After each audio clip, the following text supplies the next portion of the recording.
Yeah, my glasses are paralyzed.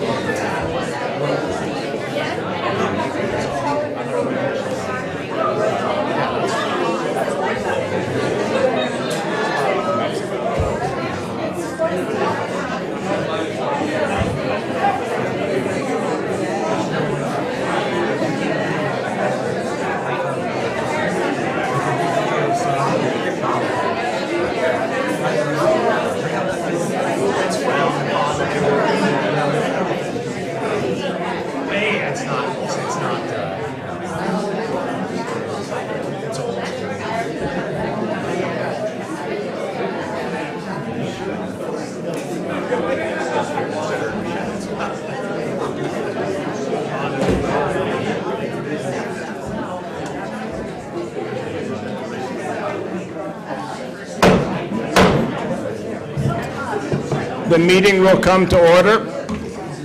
Please rise and join me for the Pledge of Allegiance. I pledge allegiance to the flag of the United States of America and to the republic for which it stands, one nation, under God, indivisible, with liberty and justice for all. Thank you. Welcome to the 2024 Plymouth Town Meeting. Robert's rules will be the rules of order for this meeting. Only legal voters of the town of Plymouth, Vermont, who are present may, or be on Zoom as well. I believe you have to be present anyway to speak or vote on articles at this meeting. Participants on Zoom will remain muted. All motions and remarks should be addressed to the moderator. Please stand and be recognized and state your name clearly. All motions must be made and seconded. A motion can be amended and that amendment amended once. Each person will get one chance to speak during any debate before anyone can speak a second time on an issue. I will allow one follow-up question in the case of a question answered by a town official. No one may speak more than twice in debate on any question. The exceptions being the select board answering questions. Please use the microphone so everyone can hear you. Let's get on with the meeting. Warning. The legal voters of the town of Plymouth, County of Windsor, State of Vermont, are hereby notified and warned to meet at the Plymouth Municipal Building at 68 Town Office Road, Plymouth, Vermont, on Monday, March 4th, 2024, at 7:00 p.m. to transact at that time business not involving voting by Australian ballot or voter required by law by ballot. The polls will open Tuesday, March 5th, 2024, between the hours of 10:00 a.m. and 7:00 p.m. for the purpose of voting by Australian ballot to act on the following articles. The legal voters of the town of Plymouth are further notified that voter qualifications, registration, and absentee voting relative to said town meeting shall be approved in Title 17, Chapters 43, 51, and 55, Vermont statutes annotated. You must be a town of Plymouth registered voter in order to vote at town meeting. Voters may request an early absentee ballot from the town clerk's office by calling 802-672-3655, extension 1, or email at clerk@plymouthvt.org. Article 1, to elect town officers for the ensuing year by Australian ballot. Moderator, Selectman, Lister, Trustee of Public Funds, Cemetery Commissioner, and Constables. Article 2, to see if the legal voters of the town of Plymouth will vote $13,491 for human services to be allocated as follows. A, American Red Cross, $250. B, Black River Area Community Coalition, $500. C, Black River Good Neighbors, $500. D, Black River Senior Center, $3,000. E, Fletcher Memorial Library, $1,200. F, Green Mountain Economic Development Corporation, $323. And G, Green Up Vermont, $50. H, HCRS Mental Health Services, $568. I, Mover, $125. J, Okemo Valley TV, $800. K, Ottaquechee Health Foundation, $600. L, Plymouth Historical Society, $500. M, Plymouth Memory Tree, $250. N, Senior Solutions Council on Aging for Southeast Vermont, $300. O, Southeastern Vermont Community Action, $400. P, Tyson Library, $500. Q, Visiting Nurses, $2,150. R, Vermont Center for Independent Living, $175. S, Vermont Rural Fire Protection Task Force, $100. T, Windsor County Mentors, $500. U, Windsor County Youth Services, $400. And V, Women's Freedom Center, $300. Article 3, to see if the legal voters of the town of Plymouth will vote to raise $1,621,159 in taxes to pay estimated expenses in the amount of $1,913,409. Article 4, to see if the legal voters of the town of Plymouth will establish a bridge reserve fund to be used for the repair and reconstruction of bridges, and for this to be funded annually by the remaining unused balance of the annual bridge repair amount. Article 5, to see if the legal voters of the town of Plymouth will fix the salaries of the select board the same as last year in the amount of $600 annually. Article 6, to see if the legal voters of the town of Plymouth will vote to exempt the property owned by Bethany Burgess Camp, Inc., located at 2610 Lions Hill Road, parcel ID 167, from the educational portion of the property taxes for a period of 5 years commencing with the 224 tax year. Article 7, to see if the legal voters of the town of Plymouth will collect taxes on real property in installments, taxes to be paid to the treasurer, town of Plymouth, on September 1st, 2024 and February 1st, 2025, and must be delivered to the town treasurer on or before the due date. Postmarked envelopes payments will not be accepted as timely payments. Article 8, to see if the legal voters of the town of Plymouth shall authorize the select board to transact other necessary and legal business. Dated at Plymouth, Vermont, the 29th day of January, 2024. Town of Plymouth Select Board, J. Coleman, Chairman, Richard Kaminsky, and Keith Cappellini. First, we will deal with Article 2. To see if the legal voters of the town of Plymouth will vote $13,491 for human services to be allocated as I read before. Do we have a motion? Somebody's got to have a motion. Yes, sir. Name? Bruce Pauly. Bruce Pauly. See, you making the motion? I make the motion to allocate the funds as read. Excellent. We have a motion. Do we have a second? We have a second. Is there any discussion on Article 2? Everybody okay with it as written? If there's no discussion, all those in favor say aye. Aye. All those opposed? The ayes appear to have it. Article 2 is passed.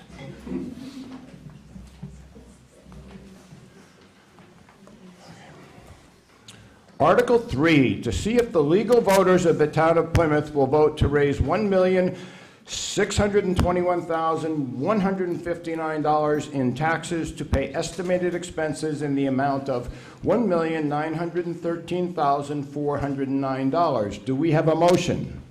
I will make a motion. We have a motion. Do we have a second? We have a second.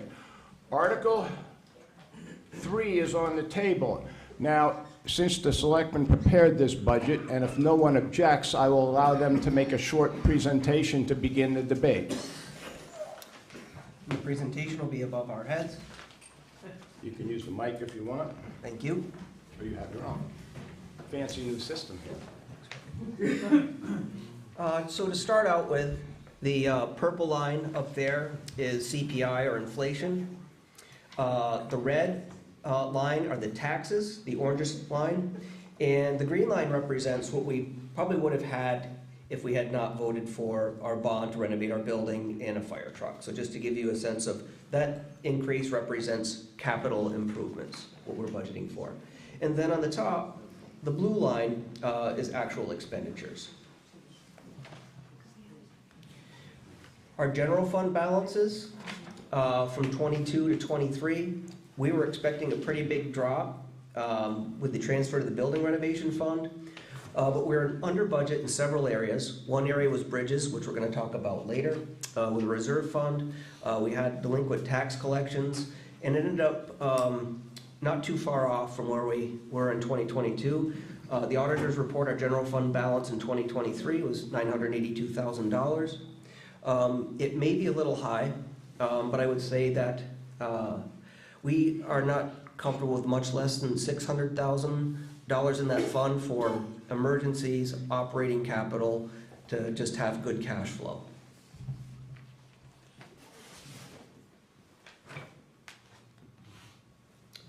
Our regular fund balances outside of the general fund, which includes the building renovation fund, building maintenance, records restoration, the reappraisal, office equipment, and highway equipment, and the $100,000 from last year in the fire truck fund, we're almost at $1 million in those funds.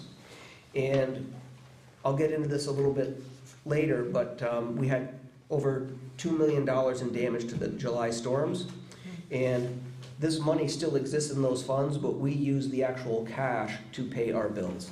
So this money was very helpful, but the money still exists in those accounts and will be used for the appropriate purposes. We've borrowed money just to keep cash flow up for when we have an expenditure coming. So we borrowed some money from M&T Bank, and we're also borrowing some money from the bond bank with flexible terms at an incredibly low rate, and that's 1.3%, and for up to 7 years. 1.3%. Yep. And we'll have a couple of choices. We'll be able to pay that back as FEMA money comes in and state money comes in, or we can think about how we want to pay that money back if there's other purposes. Last year there were some questions about capital planning around vehicles, equipment, and the fire trucks. So I just want to give everybody a quick idea. This is sort of just a look under the hood of how we're thinking about these things. So we have an inventory of our vehicles, the year purchased, estimated service life, what we purchased them for, and what year we plan to replace them in, and an approximate replacement cost based, including inflation. So you can see we're looking out to 2036 on this list. And we expect these numbers to change some, but this gives us a general idea of how we're budgeting. And when it comes to that budget, if you look on the left side, you can see I erased all the older stuff from 2022, but in 2024, we replaced the damaged truck with a new vehicle. $100,000 of that was insurance money. So you can see the expenditure over here. Every year we've been adding $130,000. And we expect to do that in perpetuity just to keep that capital budget strong. And then you can see the expenditures along with the fund balances as we go. And so we may make adjustments to that over time, but that is the general idea of how we are operating. No, this, Okay, yeah, that's all. but we're happy to share this. I'm sure they'll post this presentation to the website, and if you have Okay, that's questions. what we were just wondering, if we Yep. could follow up, okay, that's fine. Yeah, Before we go off of that though, so. Could you, excuse me, could you let him What I finish? understand, the Highway Equipment Reserve Fund has in it now about 315,000. that number has changed. One, because of the $200,000 expenditure for the new truck, and we added 130,000 back Well, in. this is actually as of February 24. Okay. And so what number do you have? 315,000. 350. Yep, that's what I have too. So what I was curious about is it possible to maybe push off for 1 year, putting an additional 130,000 into the Highway Equipment Fund, just to help with the overall budget? That's a possibility. Okay. Yeah, but I want to show, so you'll see the next slide, and this may get you thinking a little bit. Thank you. Yep. So our surprise July flood expense was $2,081,000. And we're not finished. We're not finished yet. The green chunk represents FEMA's 75%. The state, because there's a lot of, to get reimbursed by the state, you have to do a lot of things. And one is the roads compliance with a general permit. You have to have zoning in place, including floodways. You have to have a local hazard mitigation plan, local emergency plan. There's quite a few of these things, and I'd just like to say a lot of these things are done with volunteers, by the way. Al Poyer is a big part of that. And that's gonna make a difference of about $340,000 to the town, all this volunteer work. We expect to get $184,000 of the state money this year, and $184,000 next year. That leaves the town with a bill of about $150,000 for an enormous project. So I think it turned out pretty well. I would say we were panicked when this happened and started looking at the cost estimates. And the key to getting all this reimbursement was to get a FEMA coordinator who was on top of this with our road foreman. And so we hired somebody specifically to do that work. And we expect that to be reimbursed as well. Is that correct? Correct. Yep. Can you just comment on when you think that we would actually get the FEMA money? That's a little bit of the unknown. Also why we went to the, our bank and the bond bank, anticipating cash flow issues. We know from Tropical Storm Irene that it was a somewhat slow process, but the state seems to be rolling out funds relatively quickly. There is always some risk with these things if they find fault with one of our submissions. And so that's why, we were really grateful that we had these reserve fund balances. Made a big difference. We had a little bit of room to maneuver. When we get reimbursed from this money, it'll go right back into the different accounts that we borrowed it from, and the general fund will be replenished. Jay, Yeah. after Irene, it took almost 5 years to start getting money in. Okay. So that's all I got. Thank you. Okay, we have a motion on the table. Do we have any discussion of the motion? Yes, Margot. Margot Marone. I just want to say, most of you know I'm a people person, and the figures really are not my thing. So I thank you for this additional information, because I didn't find this was particularly helpful. I found it very confusing. And I just wondered, did I miss a meeting? Was there a select board meeting that maybe went over the budget sometime before this meeting? We discussed it a little bit at a regular select board meeting, but mostly I worked in tandem with Elaine, and it was pretty straightforward. We just looked at what we spent last year and anticipated expenses, and it was just was not a complicated process. Well, it's complicated to me, so I'm wondering if in the future maybe we could have a meeting ahead of town meeting so that we can ask questions and understand it better. Absolutely. Good suggestion. Anyone else on the budget? Okay, be my guest. Your name? Carol Goodwin. So, again, thank you for everything that you've done. It's enormous, and, you know, we were behind in a lot of stuff, so.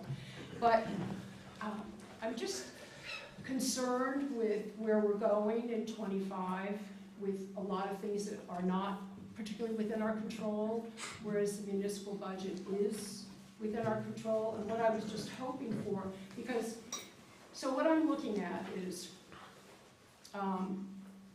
if you compare the '25 budget with the year just concluded, '23, the budget's increased almost 20%. So it went from, you know, 1.6 million to 1.9 million. And if you compare the '25 proposed taxes with the tax payments we just finished making for '23, the increase is almost 30%. So in light of, and actually, so based on that proposed increase in our municipal tax rate, we'll actually go from 58 cents in '23 to over 75 cents. And you add that to where we're going with our homestead tax rate, which is terrifying, we're looking at a total tax rate for residents going from $2.56 in '23 to $3.36 in '25. That's enormous. So, you know, I understand, you know, I just think that perhaps there might be some places in the budget where we could actually pull back a little bit, postpone a little bit. Couple things that come to mind here, as I pointed out before, we've added a couple $100,000 a year in capital improvements, right? For limited duration of time with a fire truck, we've had 1 year of that. And then we've also got the bond. So this is where we see this trend line come up in the orange, and the green line is where we would have been without those two things. So you know, that line is relatively, I would say, it's not flat, but it's a pretty moderate increase. These additional capital improvements have cost us some money, there's no doubt. I would say the reserve funds that we're putting money into, expenses we've kept pretty tight around the town, right? Like operating expenses, I mean, we've reduced phone, internet, we're always looking at general expenses. So if we want to cut back, I think the place to do that would be, if you wanted to take $100,000 off, is like, look at one of our reserve funds, right? Well, I was just curious too, because I noticed we were very lucky this year with a kind of mild winter. So if you look at winter maintenance, you look at winter sand, we're way, way, way below budget. I'm just looking for places where if we could shave off 100, maybe 200, and then with, you know, the concept that we are getting some of our money back, you know, to try and shave down the tax rate, because you know, there's not many places where we can save money, and you guys have done a spectacular job, but I'm terrified. We are, I mean, I think we're all really concerned. We tend to, you know, over budget and underspend every year, and that money doesn't go away. It's almost like, you know, you've seen the general fund grow, you've seen our reserve accounts generally grow. I think one thing that we haven't brought up, it's on our capital planning budget.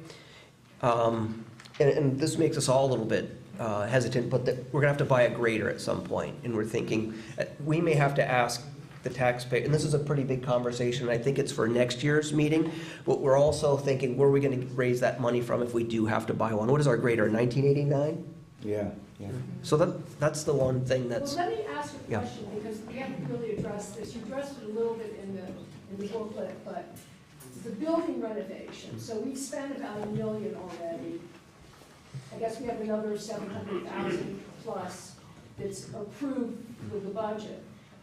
But are we going to come in under budget, over budget, and, you know, possibly when do you think it will be completed? I can speak to that, Carol.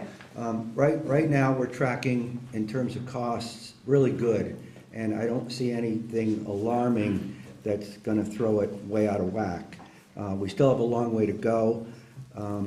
In terms of the work that has been done, you can't see 90% of the work that has already been done in this building because it's above the ceiling.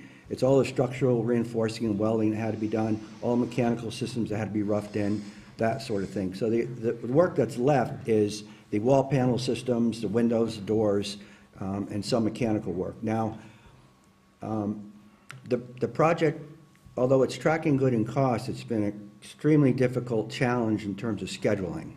And it's all because of manpower. And the conditions out there in the construction industry is something like I've never seen before. Everybody's looking for help. I don't care if you're a general contractor or you're a subcontractor, everybody's shorthanded. So in terms of scheduling, we should have had this project done by now, but we didn't have the staff committed to do the rest of the project. That's why it's going into next year. I'm getting off track here. We really should be talking about costs is what you really wanted to talk about. But right now, the project is tracking pretty good. But one of the risky parts of construction is whenever you put a shovel in the ground, you're at risk. You don't know what's there. And we have to excavate around the perimeter of this building. So since we started this project, I became aware of a buried tank out in the far corner of the building, that may need addressing. Things come up and happen, but they're not insurmountable. I mean, there's always problems in construction. You solve them one at a time. So back to the construction of cost of this project, we're tracking pretty good right now. Thank you. You're welcome. I will add to that. I mean, in terms of the rough cost of just doing business in general, your question about, looking at the budget, if you look at just basic everyday stuff in the budget, like our generator contract for maintenance, for example, I mean, if you look at that over the last 3 years, it's gone up about $240 just to do the same level of service, and that's like across the board in every industry because of what's going on in the overall economy. So we still try to maintain the same level of service here in the building and whatnot. The stuff that Larry needs to, you look at the truck repairs, as you can see, the same truck repair done 3 years ago is, 20% more expensive today. So just those things are making the budget go higher by default, and we're not doing anything different. Anyone else want to weigh in on the budget? Yes, sir, in the back? Hey, do I have to ask to speak? Since I don't know how this, in the past I've had to ask to speak. I'm not, Are you a non-resident? I live on line, so we're over 27 years and I own the Plymouth Country Store. But do you live in town? Residence is not But here. you're not. If no one objects, he's a businessman in town, I would weigh in and let him speak. Any objection? No objection. Thank you. Most of you know me anyway. So I think that the key point here is I'm not, I looked at the budget. I've been in construction for 30 years. I've built $200 million manufacturing facilities for the biotechers. I've owned rental property. I renovated the store. I think the bottom line is here, what are we going to do to mitigate this 30% increase in taxes? Okay, that's increase you're talking about in the school budget? No. Okay. Because this is going to affect our taxes here too. Like Carol was saying, if we're going from, what did she say, 275 to 3 something? What hours can we cut to bring that down to a reasonable level? Because not only am I looking at this from when I do switch my residency, which is going to happen very soon, I own the only big business in town right now, this country store. Thanks to everybody, the place is a booming success. But, I'm gonna put a caveat on it. If these taxes keep going the way they're going, I won't be able to afford to keep it open. Because I can't afford it. I have 5 employees, we're gonna go up to 10. They're having trouble finding housing. And if we do keep going this route, I'm gonna lose employees because they're not gonna work here. And I won't be able to keep the business open. And folks, this business is a big boon to this town. So what I would ask the board to go back, cut other places, because you've got to get this tax rate down. It's gonna kill people. And if you go around the town of Plymouth, which I do a lot, because I'm into real estate, I can point out over 50, 75 houses that are falling apart. People can't afford to fix them because the taxes are too high. And that the issue with the education tax and other things, I'll address those when those times come up. But that is just my suggestion to go back see where we can cut. I understand the construction side, I understand this side, but what bothers me is this it's called budget creep, and it's not good. Okay, thank you. Karen? So, Karen Evans, so Carol, you just said a number of 325, is that this year or 2025? I'm sorry, say again? The $3.25 tax rate. That would be for 25. Of And 2025, it's not, proposed- it's only proposed It's by only everything that, proposed. yes, I It could understand. be Right, Yeah. I more understand. than less. Right, so it's not affecting, that number's not affecting this year? No. No, okay, not this budget. Okay, so to answer a couple questions that have been asked here, if you, and have been answered by Jay, saying that it wouldn't hurt the operation, but it would hurt some of the reserve funds. If somebody made a motion to reduce the budget by $100,000 and you got a second, we could talk about it. But someone has to do it. Yes? Brandon Berge, Jay, in your opinion, if we do that, if we make that motion, is that great? Bad, what, is there harm done? We can do it. The one, like I said, the one thing that I am worried about is I do not want to borrow money again. We've borrowed money to renovate a building. I do not want to borrow money for a grader, and I would like to have that cost spread out over time. That's our only intent here, I think. In the case when the truck was wrecked, we had the money on hand in that fund to, pony up with insurance to buy a new truck. If we didn't have that money, then we'd be, in the event of an accident like that, we'd be borrowing money to get another truck. So it's, to have the money on hand is a better bet if something happens. The aging grader that we have, part of our equipment reserve that we have scheduled to be replaced, I don't know what they cost, but it's got to be every bit of at least $500,000, and it could be $600,000, $700,000, or $800,000. It's the most expensive piece of equipment that we own, and if we start cutting that reserve fund and it dies on us, we're going to end up borrowing money.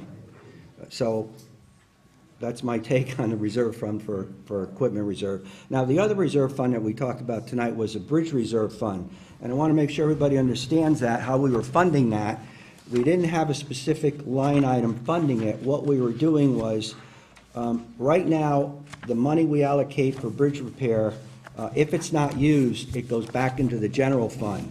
All we're trying to do is capture that money that's not used and create a bridge reserve fund to start building it up over the years. So if we have a catastrophe and we have 2 or 3 bridges out at one time, we're not looking at $1 million extension of our line of credit. We have funds in the bridge fund to tackle those problems.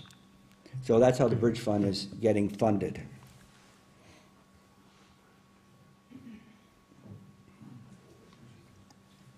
Yes? Oh, yes, sir. Bruce Brawley, it's probably worth mentioning that all these funds are earning some amount of interest while they're sitting there, as opposed to not having them, having to borrow the money in an emergency and paying. So in the past, it wasn't great, but we're able to borrow, if we want, $1 million from the bond bank at, we don't know the exact amount yet, but say 1.3%, and I believe some of our interest-bearing accounts, Elaine, are 3.5%, 4% Yes, now? we're going to increase that with the new program through M&T Bank from 2.75% to 3.5%. That's interest earned on a monthly basis for the balance in our account. So on We a, have the money in the bank. so on $1 million, that's $35,000 a year, is that right? Yes, sir. Elliot Rubin, I got a question. If you were to reduce it by 100,000, what would that do to our tax rate? You took off 100,000.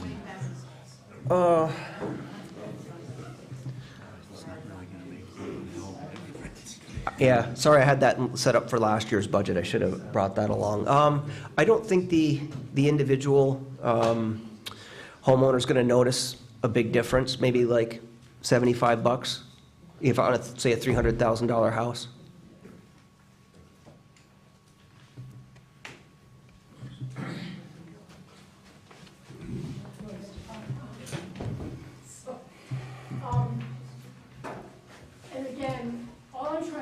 is just find a little relief, you know, for the near term.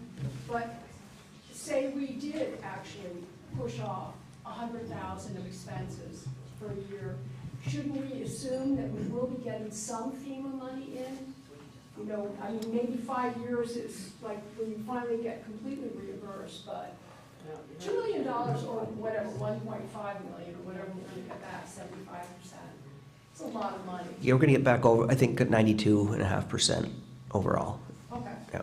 So, you know, so I'm just thinking of, given the environment that we're in now, if we could just get a little relief and not only reduce the budget by 100,000, but reduce the tax raise by 100,000, that would help.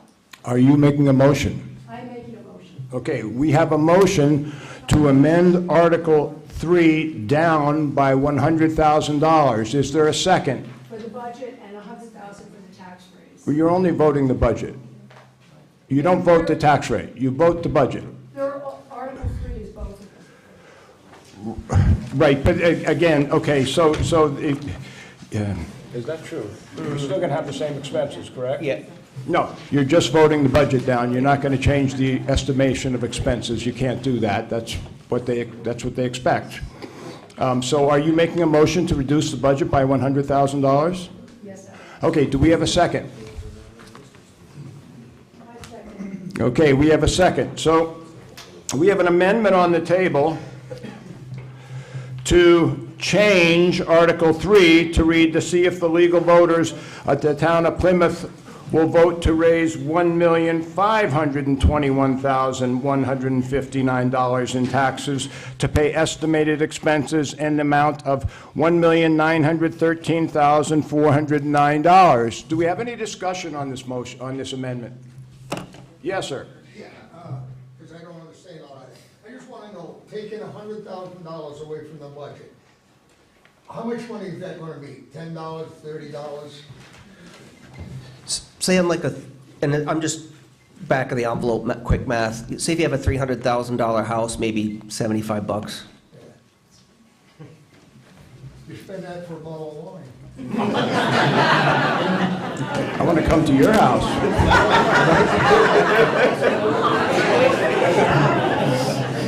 Is there any further discussion on the amendment? Okay, if there's no, yes, ma'am. Yes? Hand vote, I don't know if that's proper to say, not yay, nay, but hand vote. That's fine, show of hands is fine, division.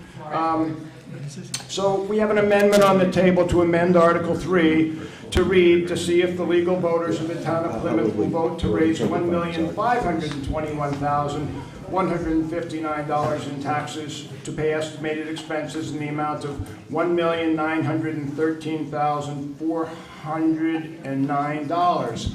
All those in favor of the amendment, raise your hand, please. Okay, I need the Board of Civil Authority. Would you, each one of you, just count the hands individually. 1, 2, everybody raise them high, please. 1, 2, 3, 4, 5. I show 5. Do you show 5? 5. Okay, we have 5 for the amendment. Okay. All those against the amendment, raise your hand.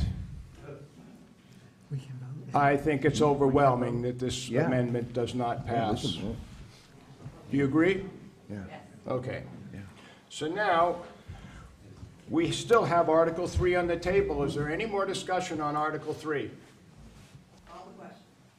Call the question, good. If there's no further discussion, we are going to vote to see if the legal voters of the town of Plymouth will vote to raise $1,621,159 in taxes to pay estimated expenses in the amount of $1,913,409. All those in favor say aye. Aye. All those opposed say no. No. The ayes appear to have it. The ayes do have it. Okay. Good job. You just passed your budget. Article 4, to see if the legal voters of the town of Plymouth will establish a bridge reserve fund to be used for the repair and reconstruction of bridges, and for this to be funded annually by the remaining unused balance of the annual bridge repair account. Do we have a motion? We have a motion, and do we have a second? Second. Okay, we have a motion and a second for Article 4. Any discussion? You and then you. Yes, sir? Fletcher, just a question. Are we only talking bridges here? Are we talking culverts? Are we talking ditches? I mean, Bridges. just bridges? Yes, sir. Yes, sir? Maybe it's just me, but I'm confused on how you plan on funding this. Could you break that down a little bit? Sure. Do you know how much we could 90 budget every year? $90,000, what we budget for bridge So we repair. budget 90,000 every year. If we spend 90,000 that year, that bridge reserve fund does not get funded. If we spend $50,000 out of that 90,000, then it gets funded $40,000 that's left over that year. It's the leftover amount that we don't use annually. And eventually, we build up the bridge fund. We have a few bridge projects in the pipeline, Rick. I mean, right, that's why we're talking about this. Rather than, that money's just been going back to the general fund year after year, and that's why you've seen that general fund rise some. So we Yes, feel this is a true. good time to start planning out our bridges. Yes, ma'am. Yeah, Tina Fletcher. Just curious if this would also include construction of any new proposed bridges, and I'm only asking that because we are having more severe weather issues, and I'm wondering if at any point we're gonna have to convert culverts to bridges, and would that fall in this? That would fall under the bridge fund if it's, Okay. if a culvert's replaced by a bridge. Okay. Yep. Is there any further discussion on Article 4? If not, we will vote Article 4 to see if the legal voters of the town of Plymouth will establish a bridge reserve fund to be used for the repair and reconstruction of bridges, and for this to be funded annually by the remaining unused balance of the annual bridge repair account. All in favor, say aye. Aye. Those opposed, say no. The ayes appear to have it. Article 4 is passed.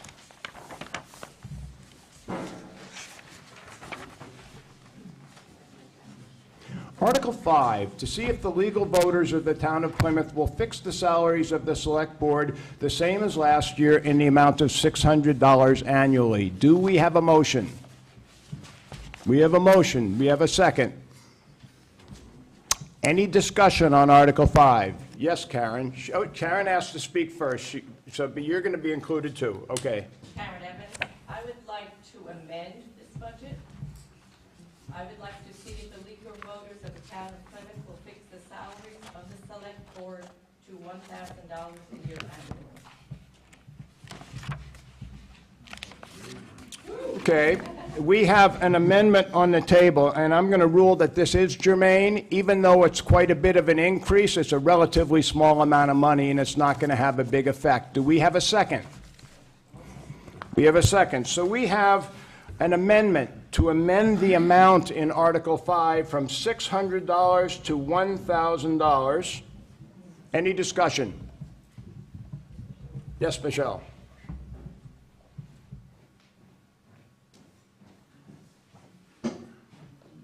Hi, my name is Michelle Pingree. I'm a lister in the town. I've been working for the town for 19 years. And I will say that this select board, they go above and beyond. They are always here, answering questions, dealing with problems. They have a lot on their plate, and they are doing a lot for this town. We do not have a town manager. They are basically doing the job of their job plus the town manager's position. In Ludlow, the select board members down there get $1,600, and the town manager is close to 6 figures. I sincerely feel that our board up here, they are doing such a good job, and they should be compensated for the job they're doing. They are literally doing 2 nights a month for meetings when Ludlow only does 1. And I feel that their salary should be at least what Ludlow is getting, and that is $1,600 a month per member. Okay. I'd like to make an amendment to the amendment. I guess it's that. I'll allow it. Okay, so we have an amendment to the amendment to raise the salary to $1,600 from $1,000. And again, while that's a big increase in percentage, it's a relatively small amount of money as for the work they do. So I'm going to rule that germane. So that is an amendment to the amendment. Do we have a second to the amendment? We have a second. Okay. Is there any discussion on the amendment to the amendment? Yes, in back. Sorry, did you say monthly or annually? Annually. Is there any further discussion to the amendment? Excuse me? You can make a comment. You can discuss all you want. Karen Evans, the only reason I threw that 1,000 out was because they've been making the same salary forever. And this year, the town, we've had a lot of changes in the last couple of years since COVID. We've just had so much going on with people. Our clerk was, Angela's not here, but she was thrown into it. We all got thrown in with the flooding. All the boards in town, not just the select board, but everyone in town has stepped up, and a lot of us have put in a lot of time and energy, and the select board really need, they're doing a lot, as Michelle said, above and beyond. I did not know Michelle had any idea of doing this also. So thank you. Bye-bye. Is there any further discussion on the amendment to the amendment? If there's no further discussion, we are going to vote to see if we will change the amendment from raising the select board annual stipend from $600 to $1,000 to raise it from $600 to $1,600. All those in favor say aye. Aye. All those opposed say no.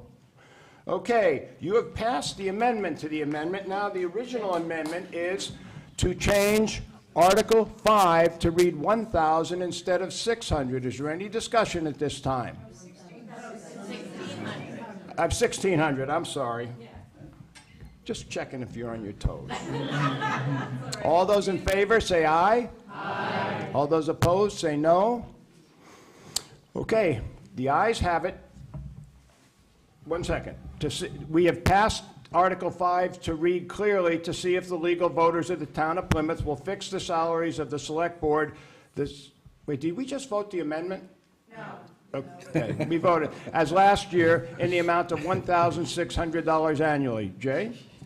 Can I say that we appreciate the sentiment and the support? Is that fair to say? Absolutely. Thank you.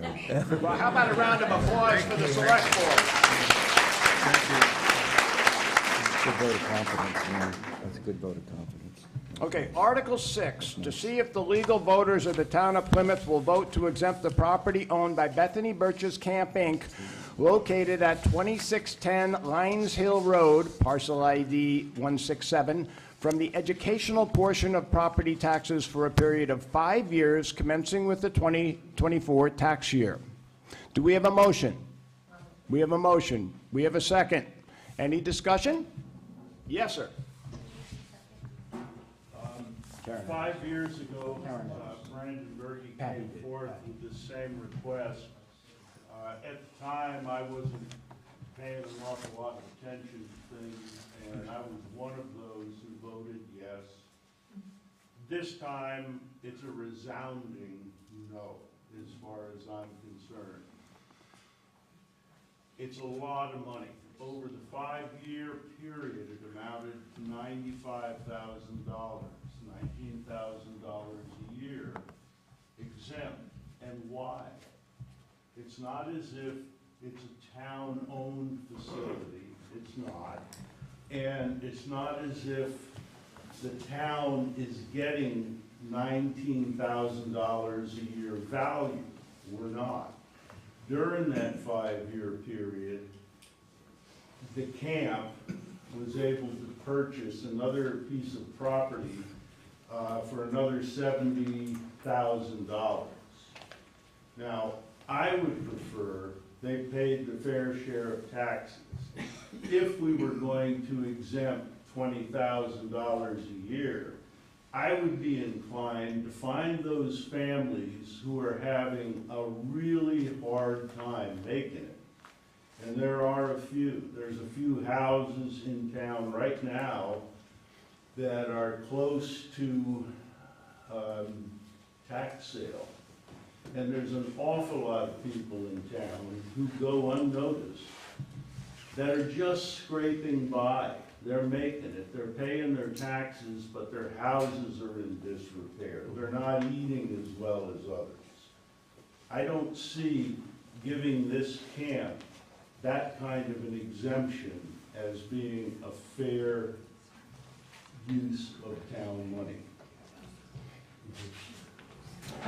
Anyone else on Article 6? Yes, sir? Mark Ledger, I'm just curious, is there someone here from the camp that kind of could explain why this one? Are you from the camp? I am. Okay, so yeah, we do have someone. Bruce, thank you for bringing up the land purchase. That was the deal we did prior with the Lyons brothers, which is a long story, as you know. I wrote it down if that's okay. My name is Brandon Berge. Thank you for letting me speak. I've been a Plymouth resident for 20 years. I'm also the executive director of Bethany Birches, so I can speak about the details of this situation. A yes vote would mean no change to your tax bill. If you pass this, nothing changes for you. Because right now, there's a line that says local agreement rate. We've been paying this for 5 years, so nothing would change on your tax bill. Article 6 is asking Plymouth voters to continue the exemption we've given to Bethany Birch's Camp, which is also a 501c3 nonprofit. The town has done this for the camp for the past 5 years, as well as back in the early 2000s. The math for the exemption is easy to understand, and as I say, you can see it on your bill. It works out to $8 per 100,000 of value. So the exemption costs the taxpayer $16 per year if they have a $200,000 assessment. So just keep adding $8 for each $100,000 of assessment. Even with a $1 million assessment, congratulations, by the way, the cost of the exemption to that property owner would be $80. Again, you are currently paying this. The exemption expires this year and would need to be renewed. If you pass Article 6 tonight, some additional benefits to you in our community that will remain include Plymouth taxpayers taking a 20% discount on camp programs for any child you would like to send to summer and winter programs. 20% discount on renting the property, which makes a great family reunion or wedding space. Free use of the property for town-hosted events. And 38 more weeks of camp awarded to low-income Vermonters. I did not do the math on whether that will or will not add up to $19,000 per year. I think it could. At Bethany Birches, we care deeply about the community. It is one of our core values. We also care about affordability like the rest of the room. One of our strategies to make camp affordable for everyone is to raise money from multiple sources, especially private individuals. Some of you are in this room. We utilize a sliding scale for all regardless of whether you pass this. So this summer, kids who are on free lunch will pay about $130 whether you pass this or not. We raise $200,000 to $400,000 a year to do what we're doing. Thank you.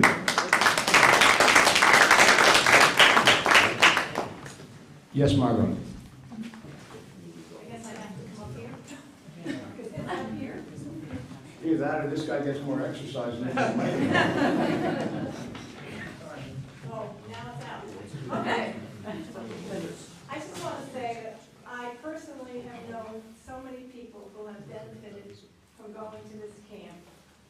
And for the little bit of money that it's going to cost each of us, I would really like to see it passed.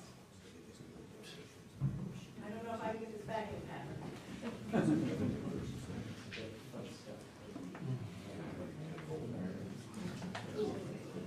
Thank you. Yes, sir.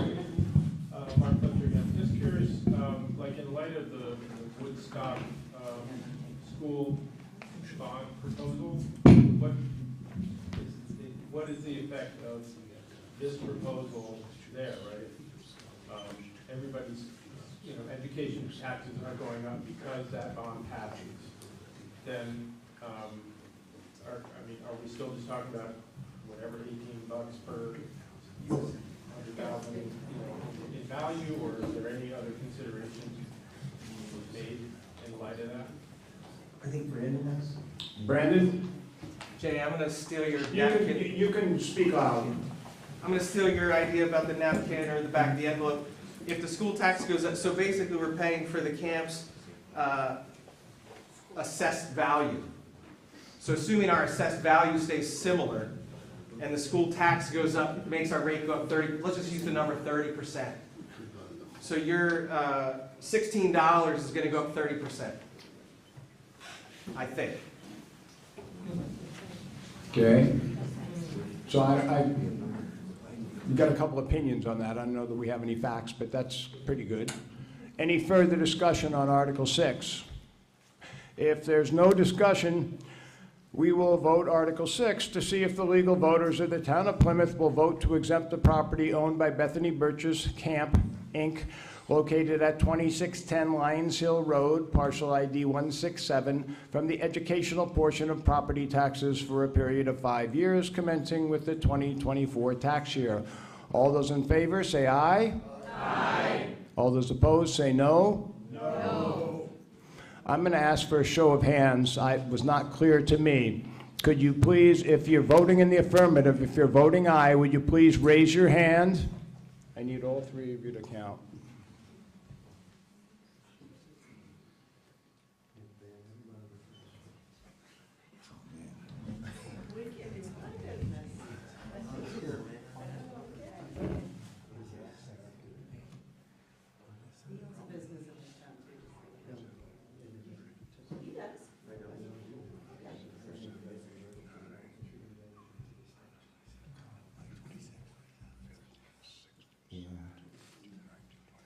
Closer to 30.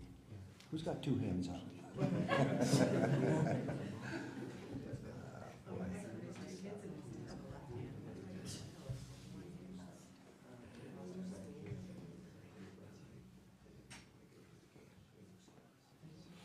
Yeah. 20, 29, 30. No, 30. I had 30 the first time. Okay, I've got three counts at 30, 29, and 30, so it's a little murky, but let's go, put your hands down, and let's go for all those against, say no. Raise your hand.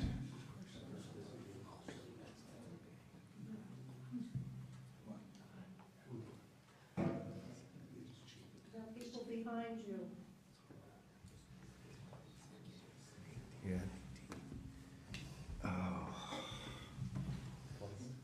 19 or 22.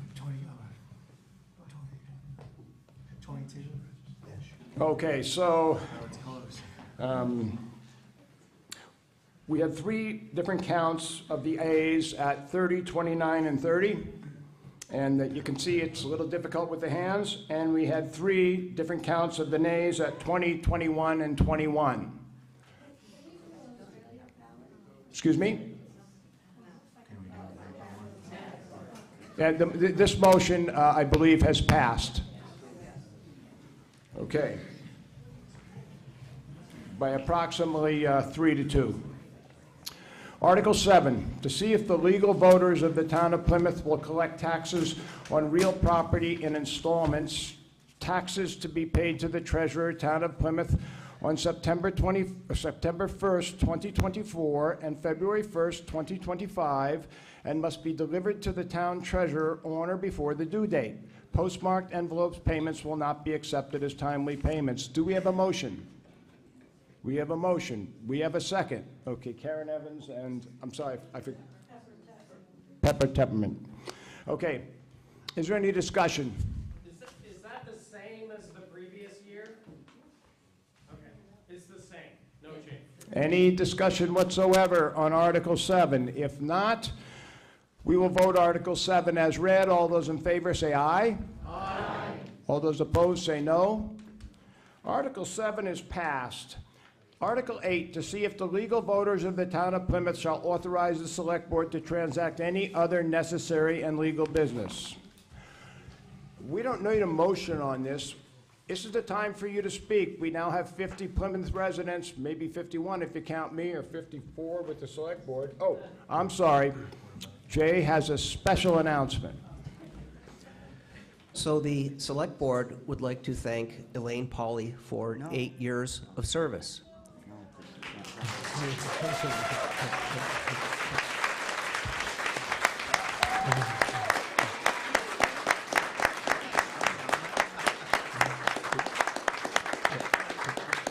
Thank you, Elaine. Elaine has not only served as our clerk, she stepped in wherever is asked. She's been our town clerk, is our treasurer, excuse me, stepped in as town clerk, tax collector, delinquent tax collector, and anything else the town has needed. The Select Board requested a Vermont Public Service Award signed by the Secretary of State.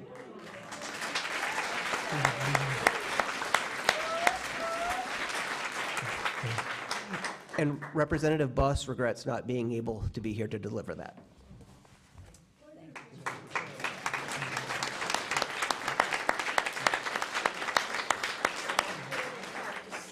That this was not just all me. I had a lot of people at my back, and they still are there. It was a group effort of everybody who worked in this building, even the highway department. Larry would have me wait down at the cemetery so he could see if the road was safe to go home at night. You know, it was that level of caring for everybody, and we're in a good place, I think, because of it. So, thank you.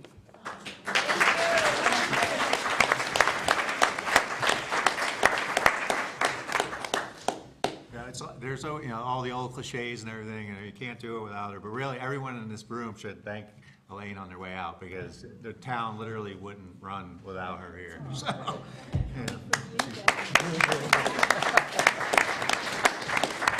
I can add just one other comment. It wasn't that long ago, we had a delinquent tax total of over $450,000, and today it's down to $65,000.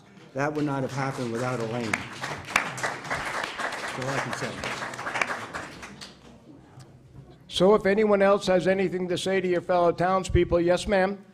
Speak up when you talk. Come over to the mic, or... No, I'm loud enough.